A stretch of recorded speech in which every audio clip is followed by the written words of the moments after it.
अस्सलाम वालेकुम, नमस्कार, सत श्री अकाल। मैं हूं अरशद बीसरू और आप देख रहे हैं मेवात आज तक। आइए दोस्तों, आपकी जानकारी के लिए बता दें, इस वक्त मेवात आज तक की टीम पहुंची है राजस्थान मेवात की तहसील किशनगढ़ की ओर। दरअसल जिस जगह मेरी मौजूदगी है ये साहू पीर के नाम से जानी जाती है।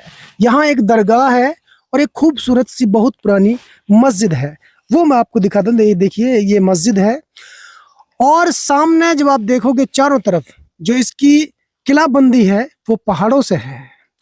ये अल्लाह ताला की कुदरत है कि इस मझार और इस मस्जिद की जो किलाबंदी है चारों तरफ से पहाड़ों से घिरी हुई है और बहुत खूबसूरत नज़ारा है।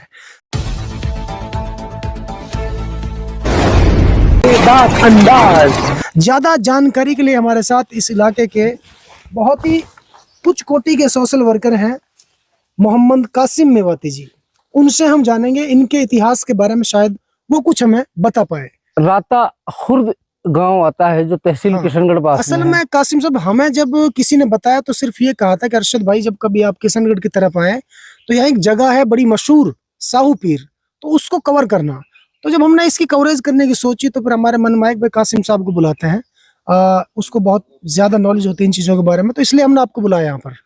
मैं आपने मुझे बुलाया, मैं उसका आपका शुक्रिया अदा करता हूं और मुझे इस बात की बेहद खुशी है जी कि आज आपने मेरा दिल हमेशा यहाँ अटका रहता है। अक्सर बेशतर मैं अपने आलिम हजरात के साथ, अपने नौजवान साथियों के साथ और सामाजिक कार्यकर्ताओं के साथ इस जगह पर आता रहता हूँ। जैसा कि आपने दिखाया है कि ये जगह जो है चारों तरफ से कुदरती तौर पर इसकी किलेबंदी है और ये इसके मुतालिक मैं कई वीडियोस अपनी उस पर खुद बना करके भी डाल चुका हूं। लेकिन चूंकि आपका एक मकबूल चैनल है और आपके माध्यम से मैं उम्मीद करता हूं कि ये बहुत सारे लोगों तक हमारी बात और आपकी बात पहुंचेगी और एक नेक मकसद हमारा पूरा होगा।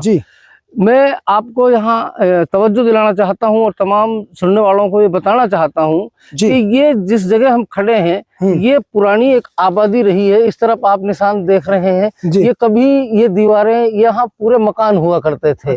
और ये कुदरती किलाबंदी इस तरीके की थी कि तमाम जितने यहाँ लोग जो थे वो बड़े लड़ाका, बड़े मजबूत, बड़े मेहनतकश और मर्द मुजाहिद और आजादी के लिए, स्वतंत्रता पर अपनी जान का बलिदान देने वालों की तादाद जो है बहुत ज्यादा है।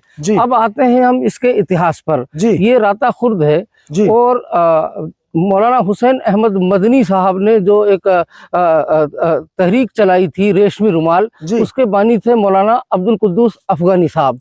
वो यहाँ आए, उन्होंने यहाँ काम किया, पहाड़ के पल्ली तरफ उन्होंने एक मस्जिद बनाई, एक मदरसा बनाया और उनकी मेहनत का नतीजा ये निकला कि मौलाना अब्दुल कुद्दूस अफगानी के पढ़ाने से मौलाना इब्राहिम श्यामा का जैसे मर्द मुजाहिद मेवात को मिले, जिनका एक अपने आप में एक अलग इतिहास है, अपने आप में एक अलग खिदमत है।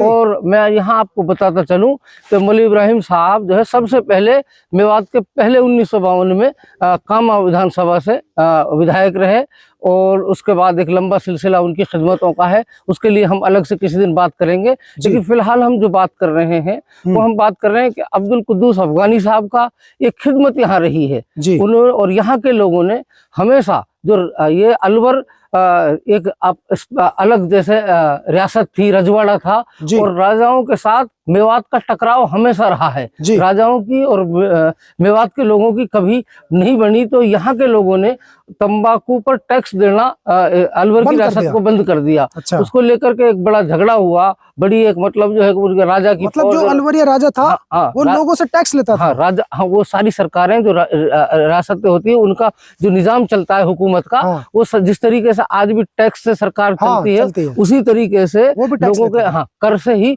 सारा शासन और साम्राज्य चलता था। तो जब इन्होंने मना किया तो फोर्स आमने सामने हुई तो उसमें मौलाना इब्राहिम साहब का एक पैर को राजा की फौज ने तोड़ दिया और उस वक्त जो है बड़ा एक संघर्ष हुआ। उसके बाद मौलाना जेल भी गए, मौलाना अब्दुल कुद्दूस साहब को भी बहुत तकलीफें यहाँ के लोगों ने।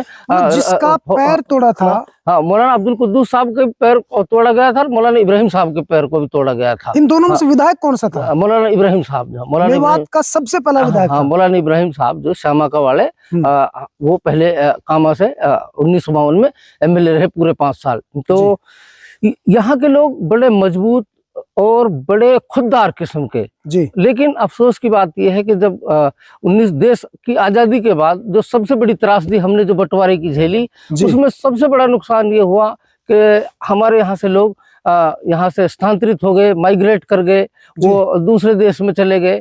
और जबकि हमने उस बंटवारे का बड़ा खामियाजा भुगता है, वहां जाकर उनको वो शहरी का दर्जा नहीं मिला, उनको आज भी दोयम दर्जे का नागरिक और मुहाजिर यानी कि शरण लेने वाला कहा जाता है। जबकि हमारे मुल्क में जो हमारे शहरी हैं, इनको इज्जत और वकार के साथ यहाँ अपने मुल्क में है, लेकिन वो मजबूरियां रही होंगी, लोग माइग्रेट कर गए। तो उसका सबसे बड़ा नुकसान ये हुआ कि इस साइड से बहुत सारे लोग दूसरे देश में जाकर के चले गए और ये जगह वीरान हो गई। अब जहां हम मौजूद हैं, ये सामने आप जो देख रहे हैं, ये बहुत बड़े एक सूफी फकीर जिसको साहू पीर के नाम से जाना जाता है, ये उनका मजार है, इसके अंदर उनकी कब्र है। यहाँ उस तरफ भी कब्रिस्तान है, यहाँ एक ये मस्जिद पुरानी है, तो यहाँ लोग बाग नमाज पढ़ने आते हैं, बैठते हैं।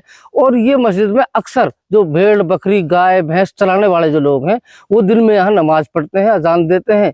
और यहाँ भी हर जुमेरात को लोगों का एक आना जाना सिलसिला चला रहता है। तो यहाँ कि बीच में हम छोटी मोटी व्यवस्थाएं करने की कोशिश की है, लेकिन लोगों की ज्यादा दिलचस्पी ना होने की वजह से और लोग अपने अपने कामों में ज्यादा बिजी हैं, इसलिए तवज्जो कम रखते हैं। लेकिन हमारी आपके माध्यम से कोशिश ये है कि हम कोशिश करेंगे कि सारे साथियों को जोड़ करके यहाँ अब देख रहे हैं आप, हमारा इरादा है कि हम सब मिलकर के इसकी सफाई सुथराई और इसका रेनोवेशन और इसका रंगपंट कराएं, और ताकि यहाँ एक अच्छा एक माहौल। लेकिन जब भी यहाँ आते हैं तो यहाँ मैं यकीन दिलाता हूँ आपको कि एक दिल को एक बहुत अच्छा सुकून मिलता है। और ये जगह बड़ी बाबरकत है, ये मामूली जगह नहीं है। यहाँ जहाँ हम खड़े हैं, यहाँ हमारे अजदाद की, हमारे बुजुर्गों की बड़ी कुर्बानियां रही हैं। उन्होंने देश की आज़ादी के लिए अपने प्राणों को बलिदान दिया है, और एक लंबा संघर्ष उनका वो किताबों में कहीं मिलता है, कहीं नहीं मिलता है, लेकिन उन जैसे लड़ाका, उन जैसे मर्द बहुत कम है।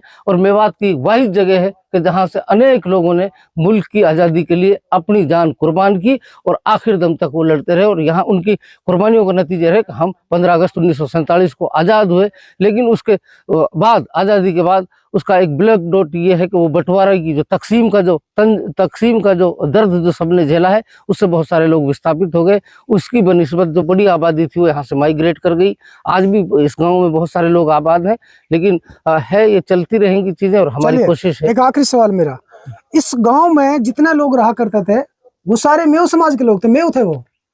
हाँ, इसमें आबादी सारी मेयों की थी। और अब वो लड़े थे अलवर राजा से, अलवर के राजा से उनका हुआ, अंग्रेज की हुकूमत के साथ उनके झगड़े हुए। अच्छा, दोनों से लड़े? हाँ, दोनों से। वो ये थे, रजवाड़े से भी लड़े और अंग्रेजी हुकूमत के खिलाफ भी लड़े। हाँ, आखिर में तमाम लोग यहाँ से बहुत, मतलब तमाम नहीं कह सकते, हिजरत कर गए। तमाम नहीं कह सकते, बहुत सारे लोग जो उनमें जो थे, जो वो चले गए।